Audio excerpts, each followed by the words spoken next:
Even if you are one of those strange people that loves their job, I'm sure you wouldn't say no to some more flexibility around when you work.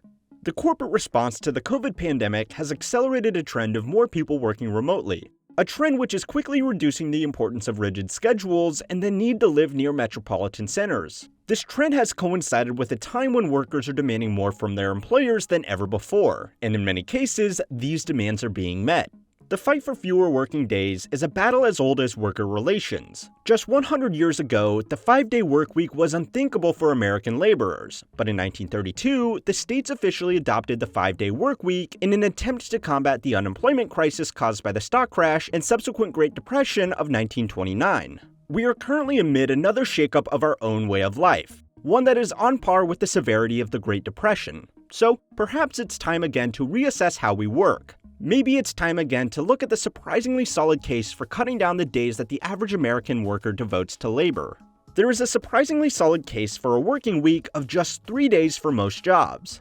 And let me be clear, the benefits are not that people get to spend more time at home with their kids or have a better work-life balance. I don't know if you have realized, but companies don't give a shit about your well-being beyond how it immediately affects your ability to work.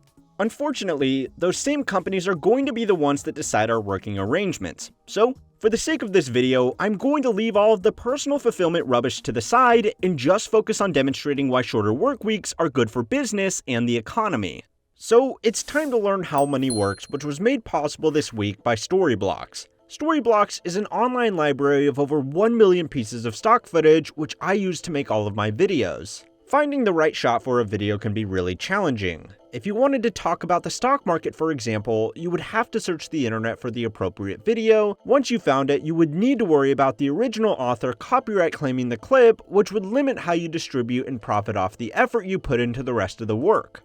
Even if you can buy an individual license for the footage, it would be very expensive, sometimes hundreds of dollars per clip. At that rate, it would cost a creator like myself thousands of dollars to put together every single video on my channel, which is obviously not feasible.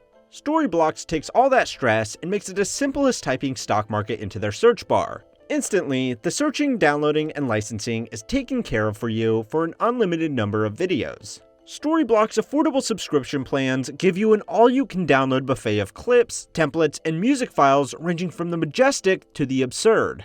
Use the link in the video description below to sign up and see for yourself what Storyblocks can do for your next creative masterpiece.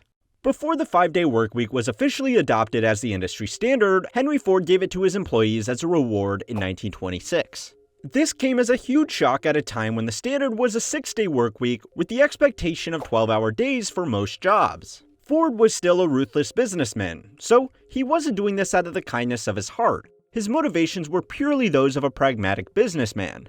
The first benefit was that it would help with staff retention. Building cars today is considered a blue-collar job, but back in the 1920s, an auto worker needed experience far beyond that of the average American. Auto workers were the tech employees of their day. Offering 6 days pay for 5 days work was a huge reason for valuable employees to stay with Ford rather than going to work for any other car company. It also meant that Ford could hire experienced workers from other companies without needing to offer a higher salary. A line worker that has been building cars for years is going to be able to produce more in 5 days than a rookie employee would produce in 6. The biggest benefit, though, was what these new working arrangements could do to businesses beyond just his own. Business is the exchange of goods. Goods are bought only as they meet needs. Needs are filled only as they are felt. They make themselves felt largely in leisure hours. The man who worked 15 and 16 hours a day desired only a place to live and a hunk of food. He had no time to cultivate new needs. No industry could ever be built up by fulfilling his needs, because he had none but the most primitive. The people with a 5-day work week will consume more goods than the people with a 6-day week. People who have more leisure must have more clothes. They must have a greater variety of food. They must have more transportation facilities. They naturally must have more service of various kinds. Ford knew that if he could prove that the 5-day workweek was possible, then other businesses would need to follow his lead or risk losing their best employees to his company. If other businesses did adopt the 5-day workweek, then people would have more time to buy things like Ford motor cars. It's a win-win either way. There are companies today that might be in the same kind of win-win position, tech companies being the most obvious. The classic FANG companies depend on armies of highly skilled programmers to maintain their operations and push out new product offerings. The demand for these employees is strong, which is why developers at these companies make an easy six-figure income. These companies were amongst the first to fully embrace a work-from-home model at the outset of the pandemic, and a big reason for this is that they could. By its very nature, software development is done entirely on computers, and these companies already had the infrastructure in place to allow their employees to work from anywhere in the world. It's obviously a lot harder for someone like a realtor to work remotely, but working from home for the same number of hours is very different from working for just 3 days a week, right? Well, yes, obviously, but it's still a step in the right direction. Tech companies have seen that they can get away with paying their employees less if they work remotely. And this pay cut is often worthwhile for the employees too, because it allows them to work away from expensive tech hubs like New York, Seattle, and San Francisco. The demand for programmers outweighs the supply. Throwing a remote work cherry on top has become almost essential for attracting and maintaining talent. A 3-day workweek would achieve the same thing, but turned up to 11. Let's look at the pros and cons list for a company like Netflix.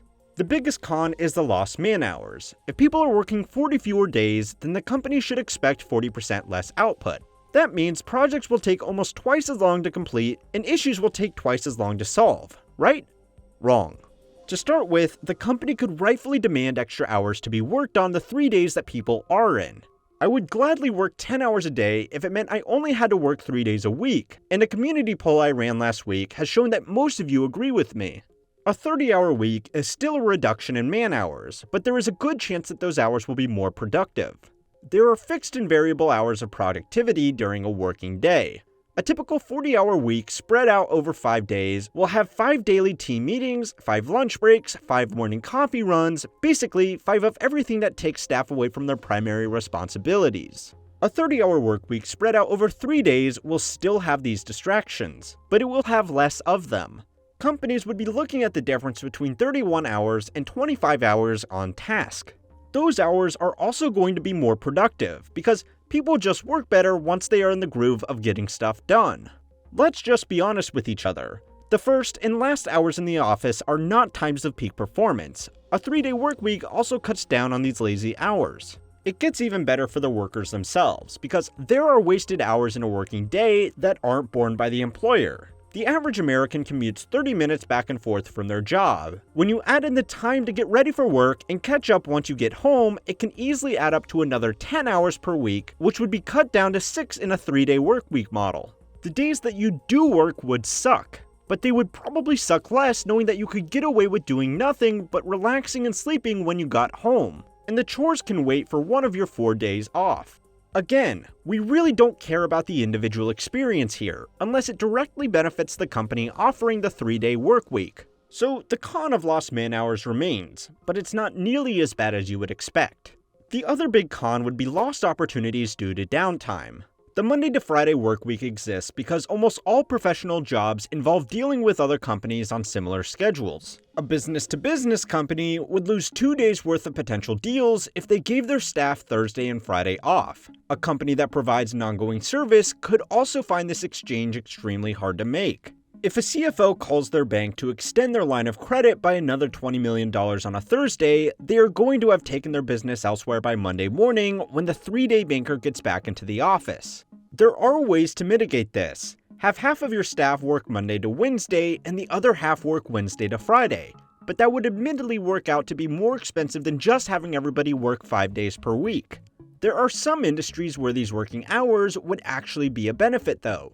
Working from 9 to 7 means that staff would still be available to talk to potential customers who have just finished working a traditional 9 to 5, so it is more viable for end customer focused companies. It would also have no impact on tech companies, since most of their workers are focused on in-house projects, which require very little interaction with external stakeholders. Of course, any issues that did exist would slowly be eliminated as more and more companies got on board with the 3-day work week. But this is still going in the cons column, because businesses don't care if they change the world if it pushes them into bankruptcy first. So what about the pros? We have already seen how important remote work has been for attracting valuable talent to companies, and a 3-day work week would no doubt be an even bigger draw. We were using Netflix as an example, so let's start with them. If they rolled out the 3-day workweek for their HQ staff, they would be flooded with applications from people looking to jump ship from other companies in the valley. Netflix would be able to pick and choose the very best programmers, producers, and managers without offering them higher salaries. In the short term, other companies in similar industries would almost be forced to follow suit. Over the course of a few years, even companies outside of the tech sphere would be pressured to do the same. Top students would be incentivized to go into tech for its work-life balance, and fields like finance, law, and medicine would either have to offer similar arrangements or offer more money to ensure that they could still attract new graduates. Some roles would really need to maintain the working hours. In my experience, investment banks would probably just offer higher salaries, and that's fine. But your average company that wants to attract the average workers will probably do what companies do best and take the cheaper option. That leads us on to the next big advantage. This arrangement will be cheaper. There are huge costs involved in running an office every day. Rent is the big one, but the pandemic has shown that it might not be worth paying. Companies have been on a spree of downsizing their office spaces as most professional work gets done from home. A 3-day work week could have the same effect on rents. Companies would have offices that lay empty for a majority of the time, which gives them some options. They can rent out the office to another business, but that would really depend on what a 3-day work week looks like. If it's staggered, then this office sharing could work really well. But if people decide that the new week is Tuesday to Thursday, then obviously the demand won't be there from Friday to Monday. But even if businesses can't cut down on rent directly, there are other variable costs involved in running an office. Cleaners would have to come in 3 nights a week instead of 5, electrical consumption will be cut, and even wear and tear on things like elevators would almost be cut in half. We don't really think about these costs, but they can add up to tens of thousands of dollars a month for even a small inner-city office. Assuming your company doesn't pay for your work-related electricity and internet, working from home has already pushed a lot of these costs onto the workers. A 3-day work week would reduce them even further. So, a 3-day work week does mean losing some man-hours, but the benefits are really starting to add up here. But probably not enough for a big company to take the risk just yet, unless we think back to the lessons of Ford in the 1920s. The greatest advantage to the businesses that could make this change today is the growth of their services. If you had 4 days off, you would probably end up watching a lot more Netflix, playing a lot more video games, and mindlessly scrolling through a lot more Facebook posts. You can't lie to yourself and say that you would use this extra time to exercise or start painting, but even that would involve paying for a gym membership or an easel.